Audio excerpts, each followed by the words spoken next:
नमस्कार, मैं हूं नवजोत। शाम के 5 बज चुके हैं। वक्त है मुद्दा का। जमीयत उलेमाए हिंद ने केंद्र सरकार पर अल्पसंख्यकों पर देशद्रोही का ठप्पा लगाने का आरोप लगाया है। जमीयत ने आज दिल्ली में एक सेमिनार का आयोजन कर केंद्र सरकार पर अल्पसंख्यकों के साथ भेदभाव का इल्जाम मढ़ा। जमीयत के इस सेमिनार में अल्पसंख्यक तो थे ही, लेकिन साथ ही साथ ये सम्मेलन राजनीति का अखाड़ा भी बन गया। सवाल यही है कि क्या मोदी सरकार अल्पसंख्यकों की अनदेखी कर रही है? क्या अल्पसंख्यकों के बीच डर का माहौल है? इस पर करेंगे विस्तार से चर्चा। पहली रिपोर्ट। क्या पीएम मोदी मुसलमानों को भूल चुके हैं? क्या मोदी राज में अल्पसंख्यक खौफजदा हैं? क्या बीजेपी के राज में अस्थिरता का माहौल है? क्या केंद्र सरकार अल्पसंख्यकों के लिए कुछ नहीं कर रही? ये सुलगते सवाल इसलिए उठ रहे हैं क्योंकि जमीयत उलेमाए हिंद के सेमिनार में केंद्र सरकार, खासकर नरेंद्र मोदी पर इन्हीं मुद्दों के इर्द गिर्द निशाना साधा गया। आरोप लगाया गया कि बीजेपी के राज में अल्पसंख्यक समुदाय में खौफ की भावना पैदा हो रही है। आज हम आपको क्यों बुला रहे हैं? हम क्या पैगाम देना चाहते हैं? हमारे सीने के अंदर दर्द क्यों है? आज सारा मुल्क शिमाल से लेकर जम्मू तक, मशरिक से लेकर मगरिब तक कर्ब महसूस कर रहा है। जमीयत के इस सेमिनार में ईसाई प्रतिनिधि भी शामिल हुए और उन्होंने भी देश में अल्पसंख्यकों के खिलाफ माहौल का आरोप लगाया।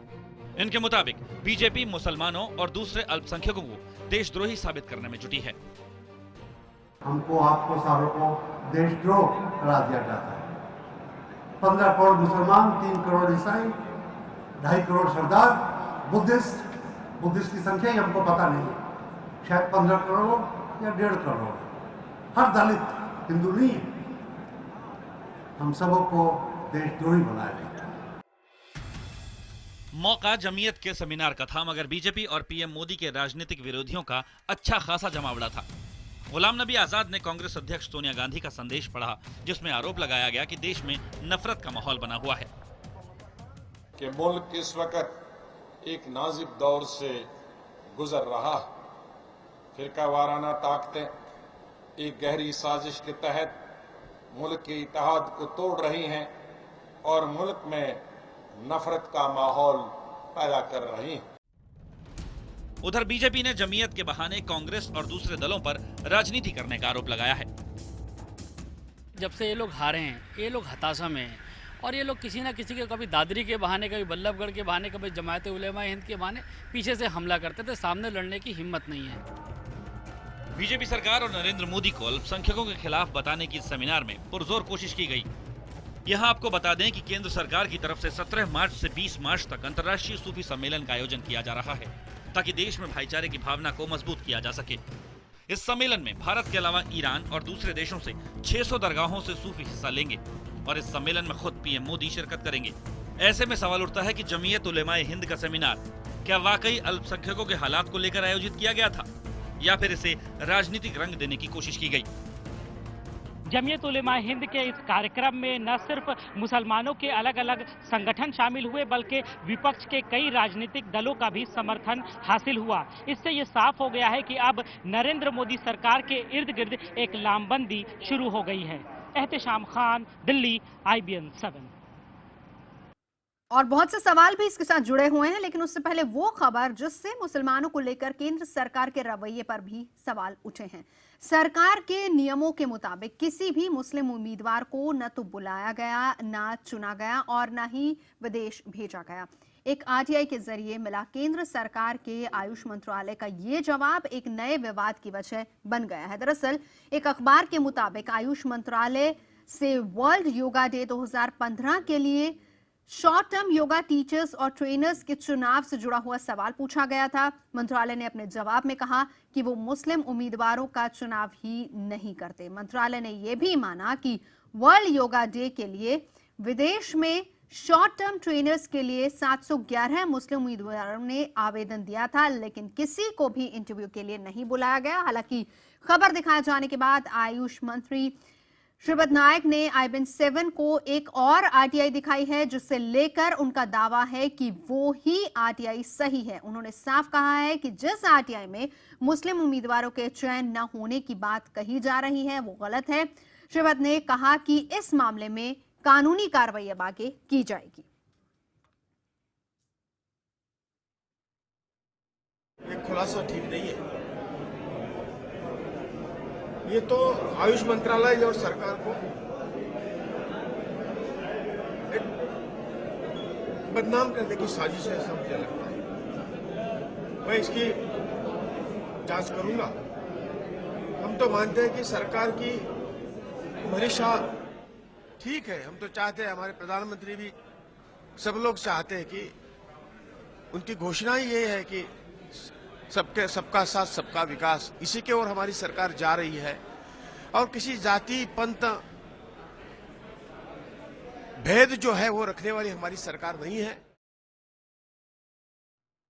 और इसी से जुड़े हम सवाल जो कि आज मुद्दा में उठाएंगे, बड़ा सवाल ये कि क्या इस वक्त देश में वाकई अल्पसंख्यकों के खिलाफ माहौल है। बड़ा सवाल ये भी कि क्या अल्पसंख्यकों के नाम पर मोदी सरकार के खिलाफ साजिश हो रही है।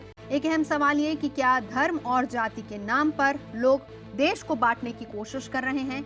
बड़ा सवाल ये कि क्या नरेंद्र मोदी के कार्यक्रम में विकास में अल्पसंख्यकों की भूमिका नहीं है। नरेंद्र मोदी के कार्यकाल में विकास के लिए अल्पसंख्यकों की भूमिका नहीं है। ये तमाम ऐसे सवाल है जो कि उठ खड़े हुए हैं। चर्चा करेंगे इसी पर। खास मेहमान मौजूद है, परिचय करा देती हूँ। बीजेपी की तरफ से नेता प्रेम शुक्ला हमारे साथ रहेंगे। कांग्रेस की तरफ से प्रवक्ता राजीव त्यागी हमारे साथ स्टूडियो में मौजूद हैं। और स्टूडियो में ही जमीयत उलमाए हिंद के सचिव अब्दुल हमीद नुवानी जी हमारे साथ हैं। गरीब नवाज फाउंडेशन के अध्यक्ष अंसार रजा हमारे साथ हैं। दिल्ली के राष्ट्रीय मुस्लिम मंच के अध्यक्ष यासिर जिलानी जी हमारे साथ मौजूद हैं। नुवानी जी, सबसे पहले मैं आप ही के पास आना चाहूंगी। क्या माहौल इतना खराब हो गया कि आप लोग बाकायदा सेमिनार कर इस बात पर चर्चा कर रहे हैं और तमाम विपक्षी पार्टियां ही आ रही हैं वहां पर? क्या बीच बचाव या फिर क्या बातचीत करने की कोशिश नहीं की सरकार ने? देखिए, हम लोगों ने सियासी आयाम को और पहलू को जो है नहीं लिया है। सांप्रदायिक सौहार्द को लेके और समुदायों के बीच में जिस तरह जो है दूरी बढ़ रही है और जिस तरह जो है भाषा का यूज जो लोग कर रहे हैं, कटेरिया जैसे लोग, तो इससे जो है माहौल में जो है एक तरह जो है वो भय बना हुआ है और लोग जो है असुरक्षा की भावना में जो है वो जी रहे हैं। ये खतरनाक मामला है। ये जो है अल्पसंख्यकों को लेकर भी है और दलितों को लेकर भी है। और पूरे देश में ये दिखाने की कोशिश हो रही है कि अगर कोई आदमी पार्टी के खिलाफ बोलता है या जो है सरकार के खिलाफ बोलता है या जो है किसी व्यक्ति विशेष या संगठन के खिलाफ बोलता है तो उसको जो है वो देश के खिलाफ बता दिया जाता है। तो ये जो है वो गलत है। ठीक है, मैं इसी पर एक अंसार साहब आपकी भी प्रतिक्रिया लेना चाहूंगी। नवजोत जी, सबसे पहली बात तो ये है कि आज जो इजलास हुआ है जमीयत उलमाए हिंद का, उसमें जो बातें कही गई हैं, हिंदुस्तान के किसी भी आदमी से पूछिए अगर वो इसको गलत बता दे तो जो माहौल बना हुआ है मुल्क में वही कहा जा रहा है। इसमें कहीं से कोई गलत नहीं है। जिस तारीख से दिल्ली की गद्दी पर मोदी सरकार बैठी है, ऐसे लोग मैदान में उतर के आ गए हैं जो हमेशा खामोश रहे, उनको नवाजा जा रहा है। जो कभी हमें पाकिस्तान भेजते हैं, कभी हमें देशद्रोही कहते हैं। आप गिरिराज सिंह को ले लीजिए, उन्होंने ये कहा था कि जो मोदी को वोट न दे वो पाकिस्तान चला जाए, उनको कैबिनेट का मिनिस्टर बना दिया गया। योगी आदित्यनाथ को घोषित करने जा रहे हैं कि साहब चूंकि बहुत बड़े जहरो गलने वाले लोग हैं उनको उत्तर प्रदेश पर अंसार जी, आप ही हैं जो सबसे ज्यादा मोदी जी की तारीफ करते हैं हर मंच पर जाकर, और आप ही कहते हैं कि सबका साथ सबका विकास, मोदी जी ने जो नारा दिया हम बिल्कुल उनके साथ हैं। मुसलमान भाई सबसे ज्यादा सेटिस्फाइड है, खुश हैं हिंदुस्तान में। आपने बहुत बार इसी मंच पर यह बात कही है और आज आप ही पलट रहे हैं इस बात से। जी, पलट नहीं रहा हूं। मैंने शुरू से एक बात कही है कि जिस तारीख से बीजेपी हिंदुस्तान में गद्दी पर बैठी है, मुल्क में लोग सुरक्षित नहीं है। मैं शुरू से कहता चला रहा हूं और अब कह रहा हूं। मैं जहां तक सवाल पर्सनल मोदी जी की बात है तो मोदी जी बुला करके चुपकारते हैं, अंदर बुला करके, या समझाते हैं। ये हमेशा आज तक समझ में नहीं आया है कि उन्होंने कहा साहब उन्होंने बुलाया है उनको डांटने के लिए, बाहर जाकर के फिर वही भाषा इस्तेमाल कर रहा है। पर ये बताइए 17 से 20 तक तो उन्होंने बकायदा सूफी सम्मेलन का 17 से आयोजन 20 किया जिसमें खुद वो पहुंचने वाले हैं। मैडम जी, मोदी जी कहां से सूफियों की कॉन्फ्रेंसों में जा रहे हैं? जिस आदमी को टोपी पहनने से मुसलमानों की इतराज हो, अफ्तार पार्टी देने से इनकार हो। इसका इतराज तो आपने भी पहले कभी हमें नहीं इतराज किया। है, हम परसों प्रेस कॉन्फ्रेंस करने जा रहे हैं इसी के खिलाफ। नवजोत जी 14 तारीख को हम प्रेस कॉन्फ्रेंस करने जा रहे हैं इस कॉन्फ्रेंस के खिलाफ कि मोदी जी की क्या जरूरत है उसमें, सूफियों को सियासत से क्या लेना देना है? मोदी जी कब से सूफी हो गए हैं? नहीं, सूफियों की प्रेस कॉन्फ्रेंस आप ये बताइए ना, फिर उसके बाद आप ही लोग कहेंगे कि वो हमारे बारे में ख्याल नहीं हमें नहीं जरूरत है ना, क्यों ना जाए वो? हर ऑर्गेनाइजर, हर जिस तरह के सम्मेलन होते हैं वो हर जगह जाते हैं, यहाँ पर अगर वो नहीं जाए तो उत्तर क्या प्रदेश का चुनाव है कि वो लोग जिन मुसलमानों ने आज तक उनको प्राइम मिनिस्टर के तौर पे कबूल किया है, माफ नहीं किया है। ठीक है, क्या हम क्लीन चिट दे रहे हैं क्या मोदी को सूफी कॉन्फ्रेंस बुला करके? प्रेम शुक्ला जी, मौलाना साहब आपका हो गया हो तो हम भी कुछ कहें। जी सर, बहुत दिन के बाद, बहुत दिनों बाद आमने सामने होना बोलना चाहिए। जब जमशेदपुर के दंगों में कांग्रेस की सरकार उनको कटवा रही थी, मुसलमान तब सुरक्षित थे जब भागलपुर के दंगों में उनका नरसंहार हो रहा था, जब मलियाना में नरसंहार हो रहा था, जब मुंबई में नरसंहार हो रहा था, जब भागलपुर में उनकी लाशें बिछाई जा रही थी। 2014 से लेकर 2015 तक आप इस तरह की दंगे की एक वारदात नहीं दिखा सकते। लेकिन जो वोट बैंक की राजनीति करके नोट बैंक अपना भर रहे थे, उनकी नोट नहीं भर रही है। जमीयते उलमा के असद मदनी साहब, परसों उनका एक इंटरव्यू देख रहा था, उसमें शिकायत कर रहे थे कि मुझे सोनिया जी चाय पीने बुलाती थी, डॉक्टर मनमोहन सिंह मेरे काम कर दिया करते थे। तो जो लोग सत्ता की दलाली में लिप्त थे, टोपी पहनकर दाढ़ी बढ़ाकर जो सत्ता की दलाली कर रहे थे, उन दलालों को मलाल है कि मोदी जी मुस्लिम समुदाय को मुख्य धारा में लाना चाहते हैं। जिन्होंने जमीयते उलमा हिंद जैसे राष्ट्रवादी संगठन को किसी भी सियासी दल का झुंझुना बना रखा था। कौन खड़े थे भाई? गुलाम नबी आजाद अभी मंच पे खड़े थे। कौन है गुलाम नबी आजाद? जो अफजल गुरु को ईद के कारण फांसी पर न चढ़ाया जाए, जो राष्ट्रद्रोही के प्रेम में। ठीक है, तो क्या प्रेम शुक्ला जी सीधे सीधे फिर क्या हम ये कहें कि ये सरकार के खिलाफ साजिश है? राजीव जी लौट रही हूं बस आपके पास, इसका जवाब ले लूं फिर आप ही से जवाब लूंगा। प्रेम शुक्ला जी, प्रेम शुक्ला जी, फिर क्या लग रहा है आपको कि क्या ये सरकार वही बीजेपी जिस अफजल गुरु को गुलाम नबी आजाद ईद के दिन फांसी नहीं दिलवा रहे थे, बीजेपी बीजेपी अफजल गुरु को शहीद मानती है, उसके साथ आप तो सरकार बनाने को बेचैन हैं। उस पर बात करेंगे, एक मिनट में एक सवाल कर लूं, राजीव जी को भी इंक्लूड करना है मुझे। प्रेम शुक्ला जी, क्या सरकार के खिलाफ साजिश हो रही है? फिर आपको ये लग रहा है? नहीं, सरकार के खिलाफ साजिश कर रहे हैं। इनका ये कोहराम इसलिए मचा रहे हैं कि कांग्रेस से कोष से इनके नोट बैंक में कुछ जमा हो जाए। इनकी आदत रही है ना राजीव जी, जमीयते उलमा हिंद जो है कांग्रेस की दलाली करने के अलावा बीते 50 वर्षों में इसका महमूद मदनी साहब थोड़ा रिफॉर्मिस्ट है, तो असद मदनी साहब उनको घर से निकाले पड़े हैं। ठीक है, महमूद मदनी साहब राष्ट्रवादी बात करते हैं और असद मदनी जो है वो जाकर विभिन्न सियासी दुकानों में अपना कैसे दुकान सजाई जाए उसी परेशान है। ठीक है, अब जवाब ले लेते हैं राजीव जी से। राजीव जी, प्रेम जी मेरी बात प्रेम से सुनिएगा और उसका जवाब दीजिएगा बाद में। निश्चित। आपका स्वागत है, बहुत दिनों बाद आपसे मुलाकात हुई।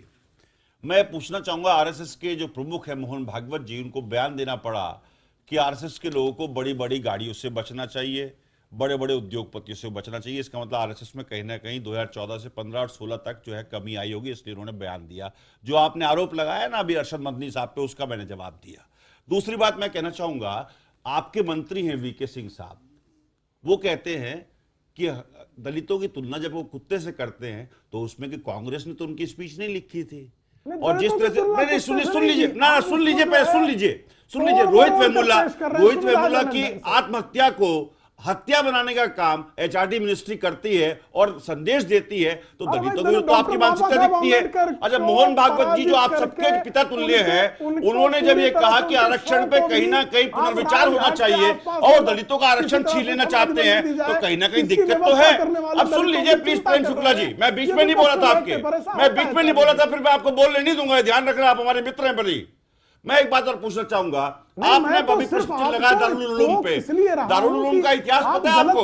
दारुल उलूम 31 मई 1866 में बनी और दारुल उलूम ने कांग्रेस के साथ कंधे से कंधा मिला करके आजादी के मूवमेंट में काम किया और राष्ट्रीय स्वयंसेवक संघ ने राय बहादुर जितने भी लोग थे उनके साथ रह करके अंग्रेजों की दलाली और अंग्रेजों के साथ रहने का काम किया और आजादी के परवानों के विरोध में कहीं ना कहीं मुखबरी करने का काम किया। स्पष्ट कह रहा हूं, हिस्टोरिकल फैक्ट्स हैं और ज्यादा दिक्कत तो इस किताब को पढ़ लीजिएगा, आपको किताब में समझ में आ जाएगा। लास्ट सेंटेंस कहना चाहूंगा, देश को चलाने के लिए शांति चाहिए, विकास कराने के लिए शांति चाहिए, नौजवानों को रोजगार देने के लिए शांति चाहिए। और मैं आपको बहुत प्रेम से कह रहा हूं प्रेम जी कि शांति आप लोग नहीं रहने देते, क्योंकि आपके नेता जिस तरह की स्पीचेस देते हैं उससे एफडीआई नहीं आएगा, लेकिन उसका विकास नहीं होगा।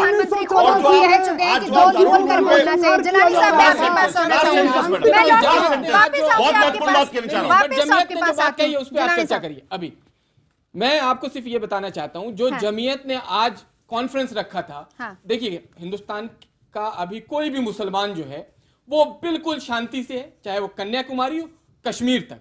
इनको अब बेचैनी सी हो रही है, इनके पास काम तो है नहीं, क्योंकि इनके जो आका हैं अकाबरीन जिन्हें कहते हैं कांग्रेस पार्टी, वो इन्हें कुछ ना कुछ पॉपअप करती रहती है। ये कोई ना कोई प्रोग्राम लेके आ जाते हैं, अरशद मदनी और उनके भतीजे, जो भी भतीजे या चचा भतीजे का जो रिश्ता है, मुसलमान इनके पीछे नहीं। और आप जो इतिहास त्यागी जी बता रहे हैं, उस इतिहास में 1852 की जो 1857 के जो गदर में जो लोगों ने शहीद हुए उनके बारे में आप बताइए। ये जमीयत से कोई नहीं था। आप इतिहास जो किताब आपने पढ़ी वो गलत पढ़ी है। और आपको मैं सिर्फ इतना कहना चाह रहा हूं कि यकीन माने कि सरकार जो सबका साथ और सबके विकास के ऊपर काम कर रही है, मुसलमानों ने जो वोट दिया है बीजेपी को 2014 के प्रचंड बहुमत में, आप लोगों की घबराहट मची हुई है। आप नहीं, मेरी बात को कंप्लीट होने दीजिए। आपके पास काम नहीं, आप रोहित वेमुला को लेके आते हैं। बात हो रही है जमीयत की। जमीयत के पास अपनी जमीन नहीं है। जमीयत की यह हालत है कि पिछले 5 साल या 7-8 साल पहले पीछे चले जाएं तो कभी वो बहन मायावती जी के साथ रहते हैं, कभी मुलायम सिंह की यादव के दलाली करते हैं और वो मुसलमानों की राजनीति की बात करते हैं। इस तरह के लोगों को आपके स्टेज पे आके गुलाम नबी आजाद क्या कर रहे थे? क्या वो राजनीति हो रही थी या कौम के लिए कुछ बात कर रहे थे? मेरे मित्र ने कहा कि कांग्रेस जो है पॉप अप क्यों कर रही है, तो मेरे मित्र हॉप अप क्यों कर रहे हैं? नहीं, कोई नहीं कर रहा है। नहीं, परेशान नहीं हो रहे। हम आपको सही बताने की कोशिश कर रहे हैं। 1857 में बिल्कुल था, 1925 में संघ की स्थापना हुई। 1857 में क्या था? आप जमीयत का इतिहास गलत बता रहे थे। जमीयत का इतिहास जो मैंने बताया 1942 में जब भारत छोड़ो आंदोलन चल रहा था, उसमें जमीयत कांग्रेस के साथ खड़े होकर कंधे से कंधा मिला रही थी। रही बात एक शेर पढ़ देता हूं कि हमने मनाई जंग के मैदान में ईद तक, बंगाल के शिराज से अब्दुल हमीद तक, हमसे वफा की मांगे जिद्दत को देखिए। गांधी के कातिलों की हिम्मत को देखिए, जिन्होंने गांधी के कातिल हैं, गलियों में जाइए, बोसे के फॉलोअर्स हैं, आज वो देशभक्ति का सर्टिफिकेट दे रहे हैं और साइकिल पंचर और उनको फावड़ा चलाने तक रख दिया है। अब मुसलमान आपके चक्कर में नहीं आने वाला और इस जमीयत का चक्कर नहीं आने वाला। ये मुसलमान आपके चक्कर में नहीं आने वाले। मुसलमान को विकास चाहिए, विकास चाहिए मुसलमान को। क्या देश के आर्थिक विकास के लिए भागीदारी के लिए मोदी सरकार मेरा सवाल आपसे, ठीक है, मैं लौटती हूँ अंसार साहब। मुमानी साहब, आपसे मेरा एक सवाल है, क्योंकि इतने शोर में शायद आपका नंबर आएगा नहीं, तो मैं आप ही से सवाल करना चाह रही हूँ। ये कि आप कह रहे हैं कि जो अल्पसंख्यक हैं वो खौफजदा हैं, वो ठीक से अपनी बात रख नहीं पा रहे हैं, जी नहीं पा रहे हैं, कहीं ना कहीं जहन में डर है। जो 17 से 20 तक एक सम्मेलन बुलाया गया जिसमें खुद मोदी जी पहुंच रहे हैं, क्या ये सबको जोड़ने की एक कोशिश नहीं है? यहाँ पर आपको कोई कोशिश नजर नहीं आती सरकार की तरफ से? ये भी जमीयत की फिर आप तो बोलेंगे, फिर वो मुमानी साहब बोल नहीं पाएंगे। मुमानी साहब, फॉरेन कांग्रेस को बुलाया और एक कॉन्फ्रेंस कर दी मुसलमानों को बेवकूफ बनाने के लिए। बिल्कुल नजर आ रही है। कांग्रेस के साथ बात, हमारी योजना आप मुसलमानों के लिए बता बात कर रहा हूँ मैं। रोशनी है, उस्ताद है, आप वेबसाइट पे जाके तो जब हमारा संगठन था, आप वो जोड़ने की कोशिश नहीं है। वो तसव्वुफ और संतवाद को जो है वो राजनीतिकरण जो है करने की कोशिश हो रही है, लड़ाने की कोशिश हो रही है मुसलमानों में मसलक और जो है समुदाय और विचारधारा के नाम पे। ठीक है जी, अंसार साहब। नहीं, देखिए जमीयत ये चाह रही है कि जो मुस्लिम सौहार्द है, हम नहीं सुनेंगे, हमारी सुनिए। नहीं तो हमारी भी सुनिए। आप गलत कह रहे हैं, आप डिबेट को हाईजैक कर रहे हैं। हाईजैक क्या कर रहे हो? बिल्कुल नहीं, आप हमारी सुनिए। ये लोग तो खुद जमीयत के वो मुसलमान हमें उधर नहीं जाना, वो हम होने नहीं देंगे। भाई चॉइस था, बाई चॉइस नहीं था, आपने बना के दे दिया। इसको हिंदू मुस्लिम सिख ईसाई सबने मिलकर बनाया। राजीव जी बनाया तो हमने मना कब किया है? हमारे प्रधानमंत्री साहब के साथ बात करके भी आए आप। नहीं राजीव जी लॉलीपॉप मिला ये बताइए। नहीं ये बताइए, ये कांग्रेस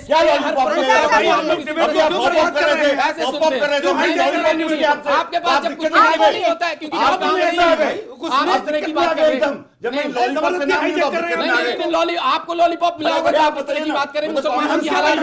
आंकड़ा ये है कि मुसलमानों की हालत बहुत बुरी है। रुकिए अंसार साहब, देखिए, जो आपने एक बात नोमानी साहब से सवाल किया है, मैं खुल करके आपको बता दूं कि 17 से 20 तक जो होने वाला है वो बहुत बड़ी सियासत हो रही है। और ये आज क्या थी वो बता दीजिए भाई साहब, बताइए, गलत मत बताइए ना। सुन तो लीजिए प्लीज, मुझे बोलने दीजिए। आप जब बोल रहे थे किसी ने टोका नहीं, हमने नहीं टोका आपको। एक एक करके 17 तारीख से लेकर के 20 तारीख तक जो हो रहा है, हमें 3 दिन के प्रोग्राम की हम बात नहीं करते, हम 17 तारीख के प्रोग्राम की बात करते हैं, जिसका उद्घाटन प्राइम मिनिस्टर 3 खुद कर तारीख रहे में हैं। क्या आपत्ति है भाई?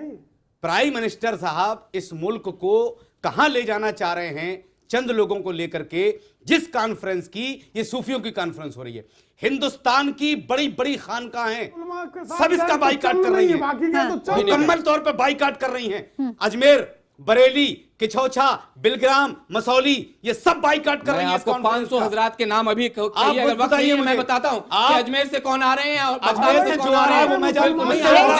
हमारे पास बहुत बड़ा शहर है और एक बात बता दूं आपसे, ज्यादा आ रहे हैं वहां मैं उस तंजीम से जमाने से जुड़ा हुआ हूं, आप मुझे नहीं जानते। रुकिए अंसार साहब, प्लीज रुकिए। राजीव जी प्लीज रुकिए। राजीव जी रुकिए। प्रेम शुक्ला जी, आप प्रेम फैलाना कब शुरू करेंगे ये बताइए प्लीज। राजीव जी रुकिए ना, मैं बात कर रही हूँ ना। प्रेम शुक्ला जी, मेरा नहीं, 74 के 74 फिरके मुसलमानों के इकट्ठे कब आए थे? मौलाना मदनी के पीछे जो है हजरत रजा कम नमाज पढ़ने खड़े होते हैं, वो सारे सूफी जो हैं वो इकट्ठे एक जगह आ जा रहे हैं। ऐसा कोई दावा नहीं है। मोदी जी नमाज पढ़ने जा रहे हैं क्या? तीन और चार में जो आदमी मुसलमानों की टोपी लगाने का वारा न करे, वो सूफियों से जाकर के भाषण करेगा। जी राजीव जी क्लोजिंग कर, जो आदमी राष्ट्रपति के रोजाना पार्टी में शरीक सऊदी अरबिया से बात करेंगे। दूसरी जो मैं है, किसी भी फिरके को अगर आप बढ़ाना चाहते हैं, चाहे वो हिंदू हो, मुस्लिम हो, सिख हो, ईसाई हो, जैन हो, बौद्ध हो, क्रिश्चियंस हो, मैंने कहा ना अल्पसंख्यकों में मुसलमान नहीं आते, सभी लोग भगाते हैं। क्या उनके लिए मोदी सरकार योजनाएं दे रही है? बजट में 20% कटौती करती है, फिर कहती है कि हम लोग बाग योजना दे रहे हैं। तो ये तो नहीं चलेगा। मुसलमानों का या फिर अल्पसंख्यकों का यही कहना है कि जो वायदे किए गए थे वो कम से कम पूरे नहीं किए गए, इसीलिए थोड़ा इनसिक्योरिटी का माहौल हो रहा है। बहरहाल इस मुद्दे में अभी इतना ही, एक छोटा सा ब्रेक लेंगे। 3 खास मेहमानों का शुक्रिया अदा करना चाहूंगी। मुमानी साहब आपका, जिलानी साहब आपका और अंसार रजा जी बहुत बहुत शुक्रिया। राजीव जी और प्रेम शुक्ला जी हमारे साथ रहेंगे हमारे अगले मुद्दे के लिए। इस ब्रेक के बाद लौटते हैं।